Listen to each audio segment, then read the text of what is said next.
Greetings. This video will be a follow-up to my last video, which I recorded as I was eagerly awaiting a visit from the son of the great cardiologist Francisco Torrent Guasp, also known as Paco. Guasp was the discoverer of the myocardial-ventricular band and is truly a legend, not only because he was able to prove once and for all that the heart is not a four-chamber pump, as most of us were taught in school, but is helical and is structured and functions as a double spiraling vortex. Many, including myself, consider his discoveries to be nothing short of monumental, and firmly believe they should have earned him a Nobel Prize. If you'd like to know more about this incredible man, I recommend watching the documentary about his life called The Helical Heart. Don't be intimidated by the technical terminology because Guasp's discoveries are all very visual, and you'll likely grasp the most important points without any technical expertise. In my video, Helical Hearts, Petrified Organs, and Synchronicities, I discuss his amazing discoveries, their implications, and also look at the ways in which they dovetail with those of the great Austrian scientist Victor Schauberger. For those of you who were hoping for video footage of our meeting, or perhaps an audio recording, I'm sorry to disappoint. This was our first encounter, and I didn't want to risk an awkward or uncomfortable situation by asking to record him. The last thing I wanted to do was put him on guard, especially given the unusual nature of the information I was about to share with him. Paco arrived punctually, and I greeted him at the door with a smile, but I also correctly anticipated that he'd be wearing a mask. The virus paranoia here is palpable for some, and I didn't want to risk offending him, so I did the same. I let him know he was welcome to take it off if he liked, but he respectfully declined, explaining that his mom and others in the family are elderly and at risk. It was frustrating not being able to see his face or his facial expression, but our communication went well despite the handicap. His eyes were lively and full of expression, and later, when we exchanged text messages, I could see from his picture that he looked just like a younger version of his dad. The fact that our conversation took place in Spanish initially made things a bit challenging for me. Fortunately, in my work as a chiropractor, I regularly speak the language and use basic medical and anatomical terminology with my patients. I've never studied the language formally, however, so I was a bit nervous at the beginning of the conversation. At one point I paused, trying to find the right words, and Paco switched to English to help. But I could see he too was struggling and decided it'd be better for us to stick with Spanish. Thankfully, the rest of the conversation went off without a hitch. Paco seemed warm and genuinely enthusiastic to be meeting someone who was an admirer of his father's work. I spoke with him initially in the entryway, wanting to lay a foundation so he could better understand what I was about to show him and not immediately assume that I was crazy. I began with the story of how my research started. I mentioned that a couple of years ago I came across some rather unconventional theories about geology, and more specifically petrogenesis, the origins of stone. And I became fascinated by the idea that some of the stones we see may actually be biological in origin. I made it clear to him I wasn't referring to the widely accepted geological narrative that tells us that the remains of dead creatures come to rest at the bottom of the sea floor and are compressed under great pressure for millions of years. The compressed matter forms sedimentary layers which are then pushed upward by tectonic activity and break off into ever smaller chunks which are smoothed and shaped by chemical processes, wind, water, and abrasion. To the best of my knowledge, this would be the predominant explanation given by geologists to explain the various features of the stones that I have found and presented. I told Paco I didn't believe this to be an accurate explanation for the findings I was about to show him, and that shortly I'd explain why. I mentioned emerging alternative theories suggesting that many of the rocks we see may actually be the remains of far more recently deceased creatures, which could have turned to stone in a geological blink of an eye, likely due to some great cataclysm. Lastly, before opening the door to show him my collection, I requested he keep an open mind, reminding him of his own father's challenges with established narratives, and I told him that the reason I had invited him was because I believed that there were overlaps, literally, with his own father's discoveries. How many times throughout history have innovative ideas been cast out or branded ludicrous when seen from within the context of a flawed paradigm? Guasp was the quintessential lone wolf, working over 20 years on his own, dissecting thousands of hearts of numerous species in his spare time at his family medical practice, just a stone's throw from here.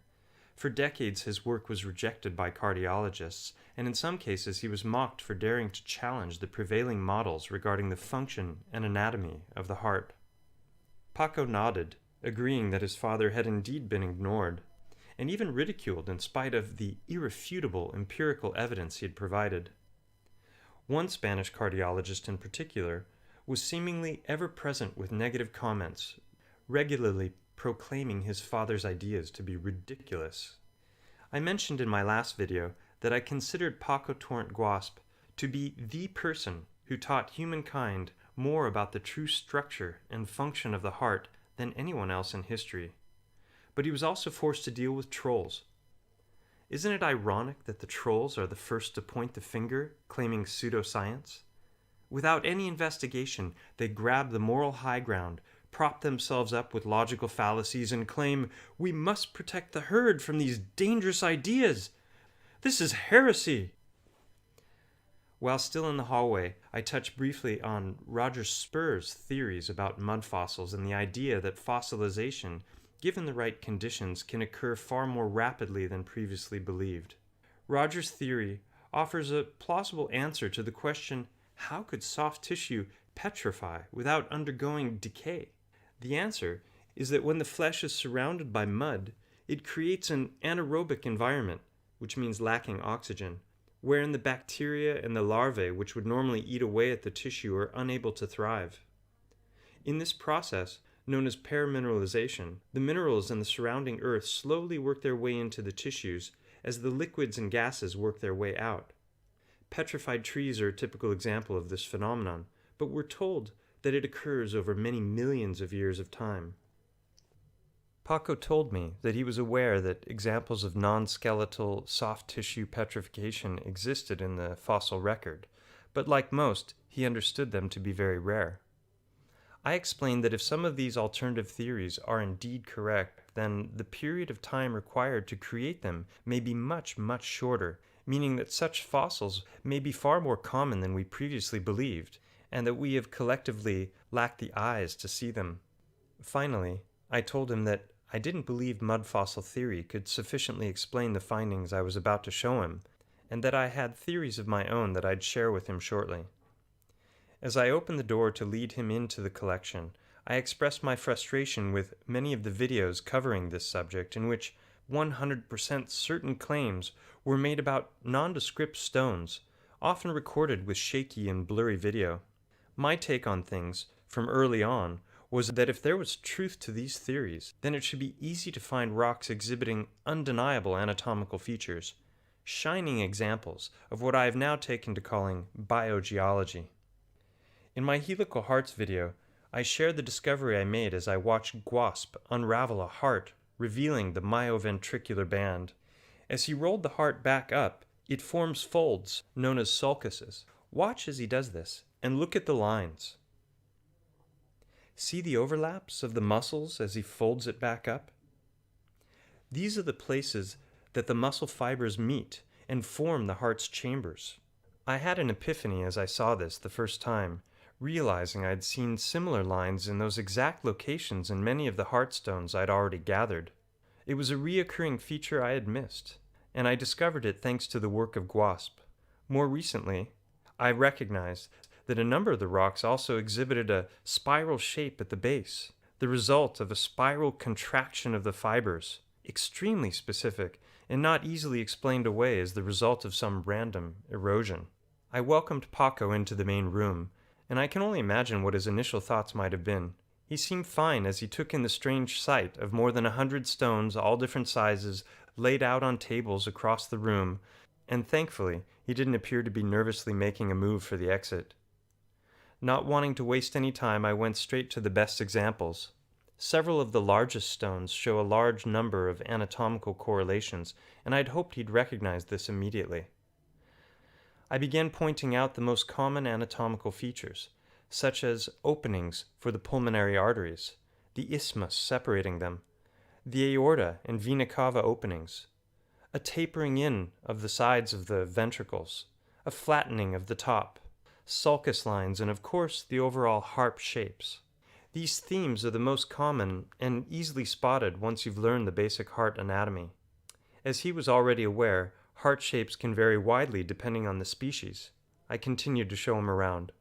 Rather than think of these features as coincidences, I think it's far more helpful to see them as coincidences, meaning that they coincide not because of random chance, but because they are, in actuality, two different states of the same thing, namely a petrified versus non-petrified heart. I'm curious to know what someone who is a master of understanding and calculating odds, a bookie from Vegas perhaps, might have to say about these supposed coincidences. I suspect the odds of finding so many stones exhibiting such a high number of specific anatomical features must be astronomical. Given that a great many of the stones I have found also exhibit blood vessel openings in the right places and internal chambers as well, it greatly increases the odds against finding such a rock.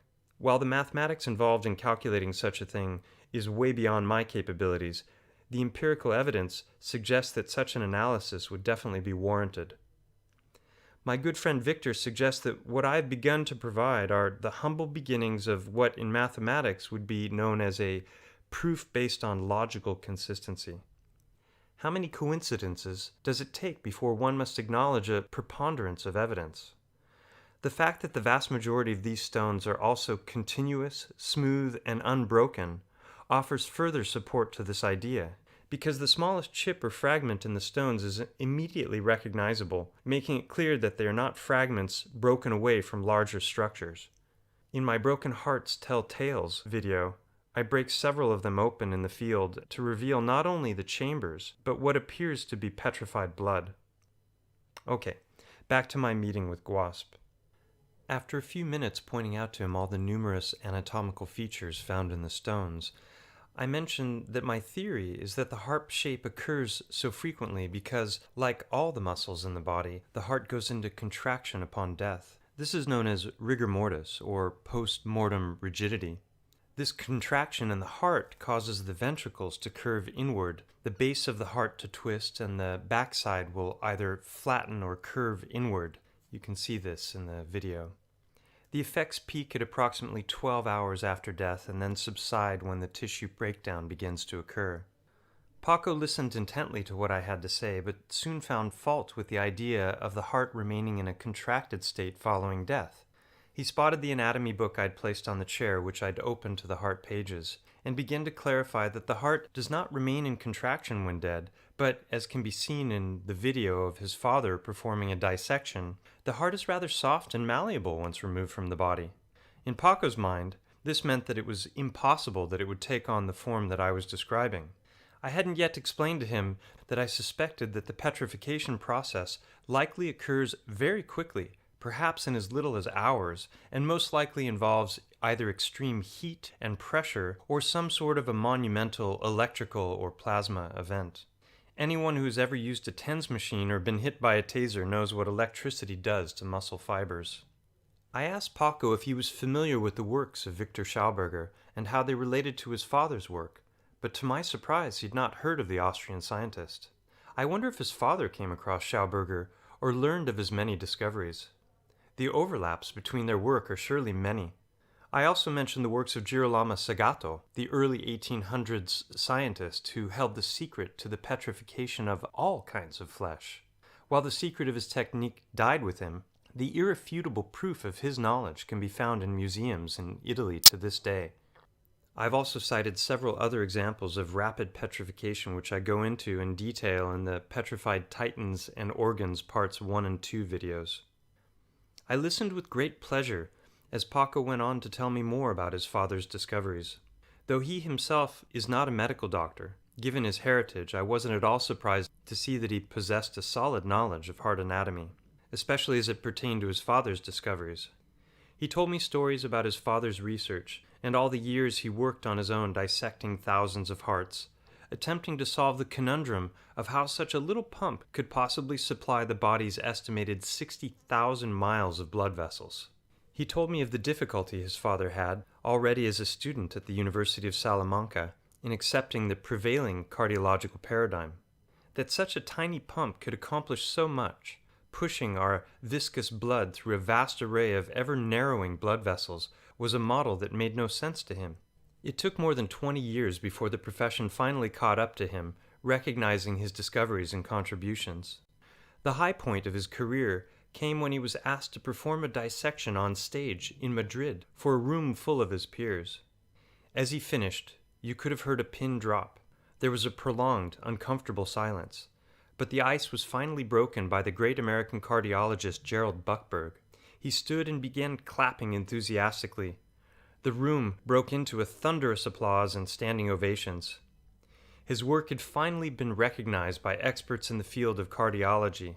That the event occurred in his homeland was the icing on the cake. Buckberg was the first prominent cardiologist to finally recognize the genius of Guasp's discoveries and promote his ideas. I learned about the ventricular band when I visited Barcelona about a year and a half ago, and I went over to talk to some colleagues about a new operation we're doing for heart failure. And they suggested that there was something in Barcelona that had dissected the heart out and had some ideas about cardiac anatomy, and I had never heard of Dr. Francisco Torrent Guasp. And he and I met, and the first thing he told me is that my concept of how the heart was formed was not accurate. And then he told me that the heart's the way it has its conduction that I understood is probably not accurate. And in fact, the heart's a rope. And I think that I heard something like that, and I said, that's really amazing. I can't believe it. But he then showed us exactly how the heart was formed and had reduced it in its simplest possible category. And I said, that's truly amazing, because he had dissected segments of the heart, and he showed us that his concept of a rope was very appropriate. But here in Spain, Guasp's ideas for decades had been rejected by his fellow cardiologists. It was the perfect example of the classic phrase, "No man is a prophet in his own land." The two apical segments loop in a helical fashion, forming the apex of the heart, which reveals itself to belong to the left ventricle. When I looked at the heart the first time, I saw a circumferential basal loop, and then I saw a descending limb and an ascending limb. And they curled around each other, had a helix, and had a vortex at the tip of the ventricle. And the angles at which they go is about 60 degrees, 60 degrees going down and 60 degrees going up, and they cross each other in that way. And for years, people had wondered why that happened in the septum, why the heart looked that way. And I realized this was really a spiral, and I began to think about spirals, and I began to understand that the spirals are almost the master plan of nature in terms of structure and in terms of rhythm. And if you begin to look at spirals, if you look at a spiral simply and pick the middle of the spiral up, you'd form a helix. And of course, the heart is a helix. Using a unique imaging technique to examine the architecture of the heart, a cow heart is first inflated with compressed air. Then, in a series of X-ray images looking down on the heart, the helical structure of the muscular band is clearly revealed as we move down into the apex of the left ventricle. Once again, notice how the loops of the band turn in opposition. Two reciprocal spirals merging at the apex. The spiraling helical structure of the ventricular band is a pattern found throughout nature. You can see it in the patterns of seashells, in the growing flower buds of a daisy. A ram's horn gets its strength from the spirals within spirals of its architecture. The spiral is a common formation at every scale of nature, from the DNA molecule to global weather systems, all the way up to the stars. You see this correlation between a spiral formation in nature, which is common in plants, shells, fish, heaven, all different areas, and the heart seems to be one part of that spiral. And so the design of the ventricle seems to be a natural design. That is, it's no different than many of the other spirals in nature, it's just that we just discovered it. Called a mugascan, isotopes along the heart are excited and change colors when the heart muscle contracts. With an understanding of the loops of the ventricular band, it is possible to follow the changing isotopes and visualize the wave of contraction that contradicts conventional knowledge. The recognized sequence is from apex to base, yet this method shows progression in an opposite direction, from base to apex. We've been taught in the past that the heart constricted and dilated, and we learned that from William Harvey, and it turns out that the spiral formation of the heart makes the heart twist and untwist. And when it twists and untwists, the twisting is for ejection and the untwisting is for emptying. So once you understand that formation, you begin to understand what you see on an example of how the heart works. And in general, we have in the past looked at the cavity of the heart, but not the walls. And with the magnetic resonance imaging, we began to look at the walls.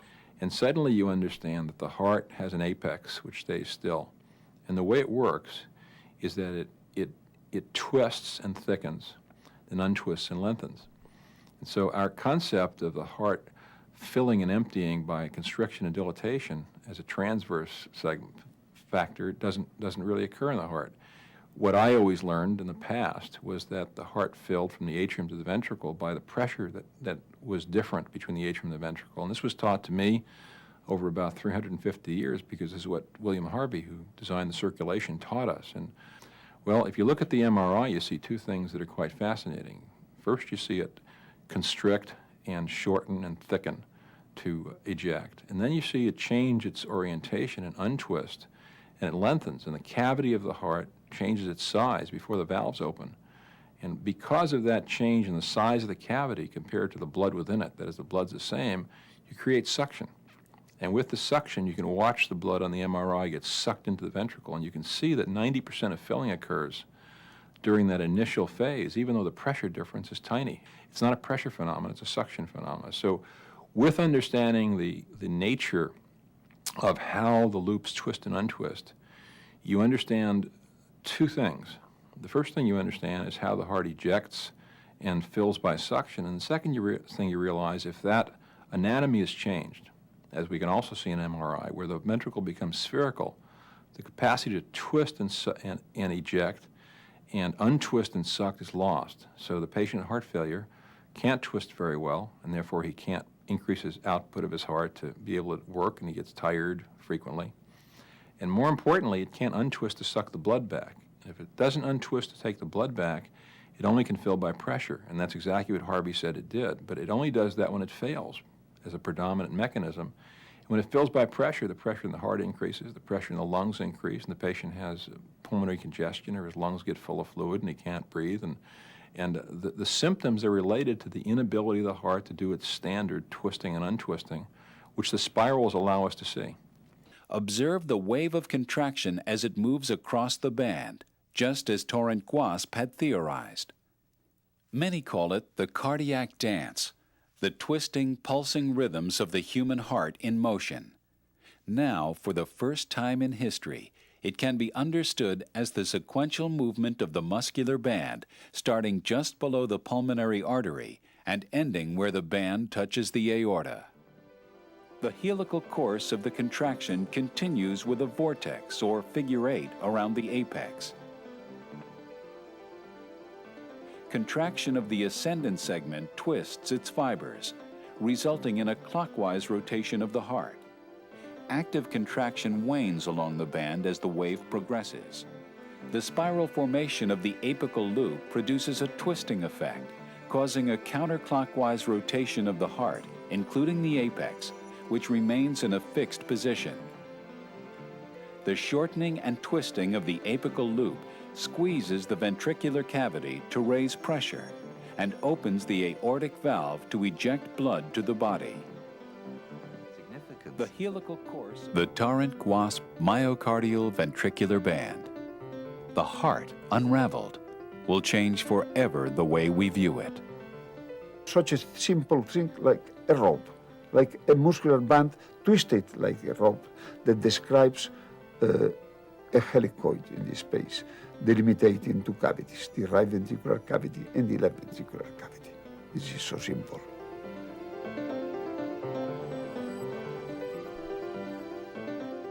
Sadly, that same night, following his greatest success, Guasp returned to his hotel room in Madrid and died of heart failure.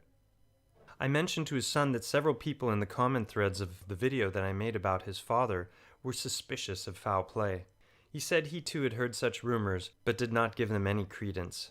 I'm sorry to say I don't recall the reasons he gave for his certainty, but if Guasp's own son is convinced that there was no funny business, then it's good enough for me. Worried we might run out of time, I steered our conversation back onto the subject of the stones, and I began to lay out my ideas on how I thought these findings could have come about. The most obvious questions being, how could these organs have turned to stone in the first place, and why would they be found in such abundance, completely separate from the bodies that originally housed them? My attempts to answer these questions are presented in the video Petrified Titans and Organs Part 2, The How and Why. In this first meeting with Paco, I chose not to mention any of the research I conducted on the mountain Mont Go.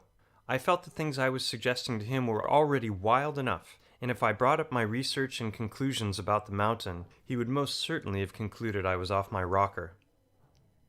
Those of you who are new to the channel may not know, but prior to presenting these Heartstone discoveries, I already performed what I believe to be the most thorough anatomical and histological analysis of a Titan to date. To see the research, check out my Unveiling a Titan playlist. The first video was always intended as an intro to these ideas and an outline of the research to follow. The body of the findings are presented in parts 2 through 5, with a part 6 soon to come. Critics have and will accuse me of suffering from an overactive imagination. Others say I'm a victim of the Dunning-Kruger effect, or that I'm experiencing apophenia, a tendency to see connections and patterns between unrelated or random things. In their eyes, I know just enough about this stuff to fool myself into thinking that I'm an expert, and have intentionally or unintentionally ignored information that conflicts with my preconceived notions. The truth is, I don't consider myself an expert at all. I'm just a curious person who observes nature and is willing to ask questions we've been taught to assume are absurd. A more appropriate title might be a cross-disciplinary field researcher who believes that empirical observations trump theoretical imaginings. Having said that, if my conclusions are someday proven correct, then these videos may serve as an excellent antidote to expertitis. Are you suffering from expertitis? Do you find yourself casting judgment on subjects you've never investigated? Do you know increasingly more and more about less and less? Then try Paradigm Breaker today. Side effects may include perceiving the world with new eyes, increased humility, and a sudden willingness to consider possibilities that most would never dream of. I've already outed myself as Looney Tunes on multiple occasions, and I certainly don't imagine that these ideas will be adopted by the mainstream anytime soon. And yes, in a room full of random people, I'm the guy that believes some mountains are elephants and that many of the stones we see are petrified organs. So take everything I say with a grain of salt. While I've never been a follower of a specific religion, I do believe in a creator and that God's fingerprint can be seen throughout all of creation. It's the vital force that keeps us alive through every heartbeat of our lives. And our hearts, little perpetual motion machines, are spinning from the first weeks following conception to our final breath.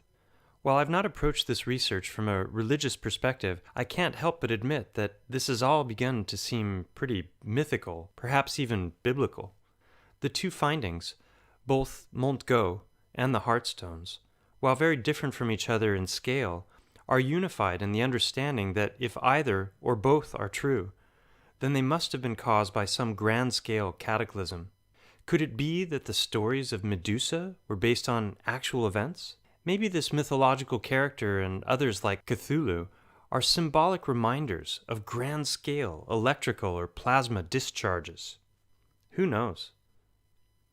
Synchronicities have abounded throughout the course of these investigations. I see them as little nudges from God.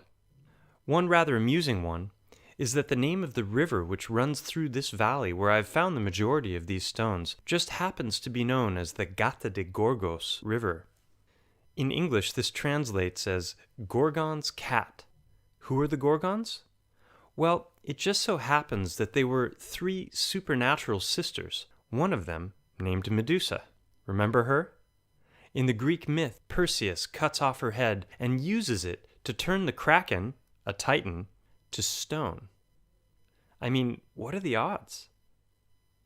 I concluded my presentation for Paco, saving the largest of the stones for last. After showing it to him, he shook his head, eyebrows raised, and conceded that there were indeed an astonishing number of anatomical correlations. He told me he found the theories fascinating, but he did not feel qualified to draw any conclusions, and wondered how I thought he could be of help to me. At the beginning of the conversation, I mentioned that I had hoped he might be able to put me in touch with a cardiologist, preferably someone near, who was familiar with his father's work, someone with access to instrumentation for analysis and an open mind. My hope was that a cardiologist would more readily recognize the anatomy than any geologist would. And, if it were someone familiar with his father's work, they might be willing to consider these unusual theories and perhaps even assist in the research. He thought for a moment, then explained that the cardiologists he knew were rather narrow in their thinking, focused on their specialties, and in his opinion would not likely be open-minded enough to consider these theories. I wish I could tell you my meeting with him was an utter success and that it was already leading to some sort of collaboration. In a way, it was a success, as he seemed open to the things I shared, stayed longer than I anticipated, and seemed to enjoy the conversation. We said our farewells, bumped elbows, and I promised to send him a link to the channel and to the documentary about Victor Schauberger. I don't really know what he thought about the whole thing. The communication went well, but I'm sure the subject matter was not what he might have been anticipating. I sent a message the following day, thanking him for the visit and for taking the time to listen to what I had to share. I told him I hoped he enjoyed the meeting and suggested grabbing a coffee someday when the cafes reopen. I could see the message was received, but he didn't reply. Not wanting to be pushy, I waited a few days and then sent another message thanking him again and inquiring to see if he had received the first message. A short time later he replied with one word, received, and a smiling emoji. So what he may have thought about it all, beyond what I've already shared, I cannot say. I was a bit disappointed he didn't take the time to write anything more, but c'est la vie. My friend Howard was thrilled that I'd taken the initiative to contact him and told me not to worry. You've planted seeds, Mike, and someday they'll grow and he'll realize what you've shared with him. Well, that's the story of my encounter with the son of a legend. I hope you've enjoyed the video, and if you did, please like, share, comment, and subscribe. Your comments make this all worthwhile. So I hope you're all well. Take care. Keep your hearts soft. They work better that way.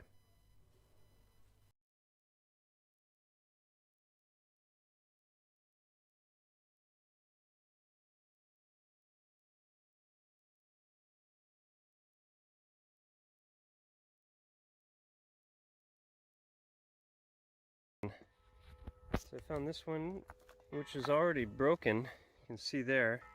And then I turned it, and look at what it revealed. And it doesn't come out, but you can see if that piece was there that's broken off, which happened to reveal chambers inside the rock, that it would have that same shape as so many of the other ones.